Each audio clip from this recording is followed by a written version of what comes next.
শুধু আজকের জন্য 14ই জুলাই একটি আভ্যন্তরীণ কাজ।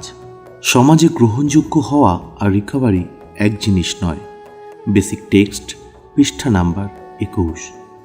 রিকভারিতে আমাদের অনেকের প্রথম যে পরিবর্তন হয় তা হলো আমাদের চেহারা ও রূপটা সুন্দর হয়ে ওঠে, আমাদের স্বাস্থ্য ভালো হয়ে যায়, আমরা স্নান করি, আমরা ঠিকঠাক জামাকাপড় পরতে শুরু করি, আর নেশার আসক্তির তাড়না নেই বলে আমরা শেষ পর্যন্ত চুরি করা, মিথ্যা কথা বলা, ঠকবাজি করাও বন্ধ করি। শুধুমাত্র নেশাটা বন্ধ করার ফলেই আমরা স্বাভাবিক দেখতে শুরু করি। চেহারাটা স্বাভাবিক হওয়া আর স্বাভাবিক হওয়া এই দুটো কিন্তু সম্পূর্ণ আলাদা ব্যাপার। দুনিয়ার নজরে আমাদের গ্রহণযোগ্যতা হলো রিকভারির একটা সুফল, কিন্তু এটা আর রিকভারি এক জিনিস নয়।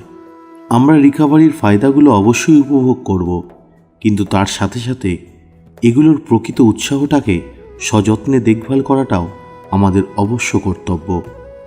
অন্যদের কাছে গ্রহণযোগ্য হলেই দীর্ঘস্থায়ী রিকভারি পাওয়া যায় না।